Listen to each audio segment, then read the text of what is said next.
नमस्कार, बहुत स्वागत है आपका। स्वराज एक्सप्रेस देख रहे हैं आप। आपके साथ मैं हूं कृतिका मिश्रा और बुलेटिन की शुरुआत करेंगे खबरों के साथ। राजधानी रायपुर से खबर, जहां साय कैबिनेट की बैठक हुई, जिसमें कई अहम फैसले लिए गए हैं। जहां आत्मसमर्पित नक्सलियों को लेकर एक बड़ा फैसला साय कैबिनेट में लिया गया है। जहां नक्सलियों के खिलाफ चल रहे केस अब खत्म होंगे, जहां मामलों के खात्मे के लिए जिला स्तर पर एक समिति भी गठित की जाएगी, जहां प्रदेश स्तर पर मंत्रिमंडलीय उप समिति यहां पर फैसला लेगी। जन विश्वास विधेयक का दूसरा संस्करण भी लाया जा रहा है। देश का पहला राज्य छत्तीसगढ़ बना, जहां इस तरह के फैसले लिए गए हैं। जहां उप मुख्यमंत्री अरुण साव ने यहां पर इस कैबिनेट की बैठक को लेकर जानकारी भी दी। जहां आपको बता दें कि आत्मसमर्पित नक्सलियों के ऊपर जो केस दर्ज हैं, उन केस को अब हटाया जाएगा। साय कैबिनेट की जहां आज बैठक रखी गई थी, जिसमें कई महत्वपूर्ण फैसले लिए गए हैं। जहां साय कैबिनेट की बैठक में कई महत्वपूर्ण फैसले लिए गए, जहां आपको बता दें कि आत्मसमर्पित नक्सलियों पर से अब केस हटाए जाएंगे। जहां नक्सलियों के खिलाफ चल रहे केस का अब खात्मा होगा और इसके लिए एक पर्टिकुलर समिति बनाई जाएगी, समिति गठित की जाएगी। और ज्यादा जानकारी के साथ राहुल हमारे साथ जुड़ गए हैं। राहुल, आज साय कैबिनेट की बैठक थी, कई महत्वपूर्ण फैसले तो लिए ही गए हैं, लेकिन खासतौर पर नक्सलियों को लेकर एक महत्वपूर्ण फैसला लिया गया है। जी कृतिका, देखा जाए तो कुल मिलाकर के 3 फैसले इस पूरे बैठक में हुए हैं, जहां पर सबसे महत्वपूर्ण और सबसे अहम जो फैसला रहा है, वहां पर जो आत्मसमर्पित नक्सली हैं उनके ऊपर जो प्रकरण दर्ज है, उसके लिए जो मंत्री परिषद है वहां पर जो समिति है एक बनाई गई है। समिति तमाम तरीके के जो मामले नक्सलियों के ऊपर दर्ज है उस पर जो पूरा रिपोर्ट है वो यहाँ पर जमा करेगी और उसके आधार पर जो नक्सली जिनके ऊपर प्रकरण दर्ज है उसे शिथिल करने का प्रयास यहाँ पर पूरी प्रक्रिया के माध्यम से किया जाएगा।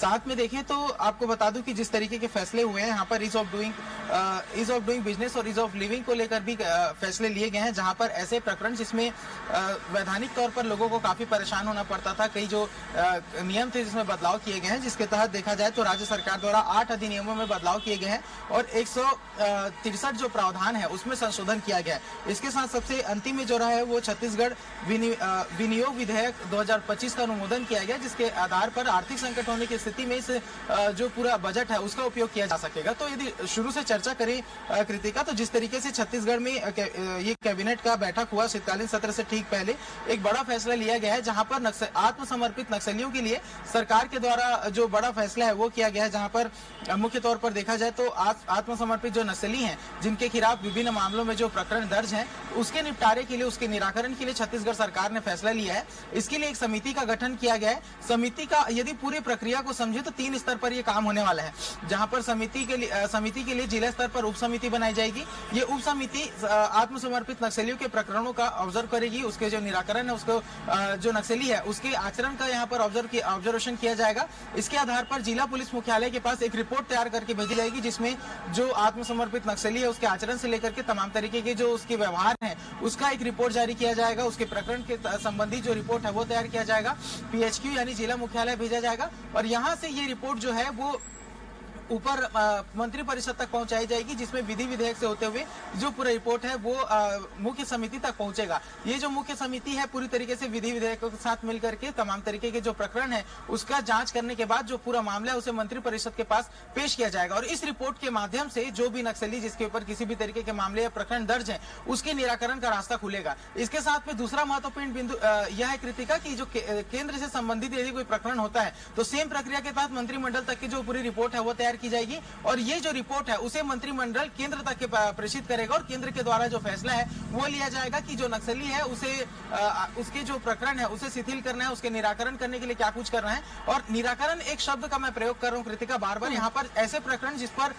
जो न्यायिक प्रक्रिया के तहत आसानी से जिसे निपटारा किया जा सके, इसका भी प्रयास यहाँ पर सरकार के द्वारा किया जाएगा। तो कुल मिलाकर देखा जाए तो छत्तीसगढ़ में नक्सलवाद पुनर्वास नीति के तहत काफी बड़ा फैसला लिया गया, जिसमें तमाम जो नक्सली जो बिल्कुल राहुल, चूंकि अगला सवाल मेरा यही था कि जो पुनर्वास नीति है क्या उसके अपडेशन के लिहाज से इस फैसले को हम लें, क्योंकि जिस तरह से हम देख रहे हैं बड़ी संख्या में लगातार नक्सली यहाँ पर आत्मसमर्पण कर रहे हैं, सरेंडर कर रहे हैं और सरकार की भी अपील यही है कि पुनर्वास नीति से वो जुड़े, तो क्या उसके अपडेशन को लेकर ही एक अहम फैसला लिया गया है? इससे नक्सलियों को सीधा फायदा होगा? साफ तौर पर कृतिका देखा जाए तो जो आत्मसमर्पित नक्सली हैं, कई ऐसे उदाहरण हैं जहां पर उन्होंने पुलिस के साथ कई जो ऑपरेशंस है उसमें एक महत्वपूर्ण भूमिका उनके द्वारा अदा की गई है।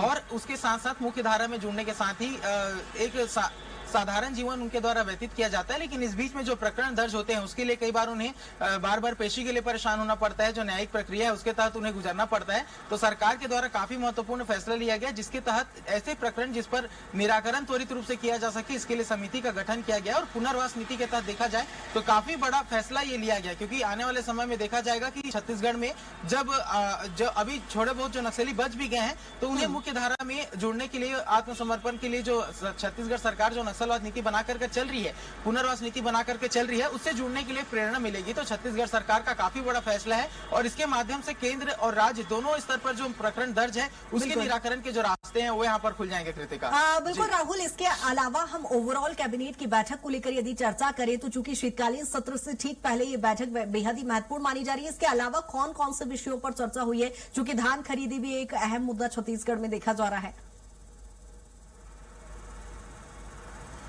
जी कृतिका, हालांकि इस बात की कयास लगाए जा रहे थे कि धान खरीदी और जमीन गाइडलाइन जैसे तमाम जो मामले हैं उस पर भी कैबिनेट की बैठक पर चर्चा होगी।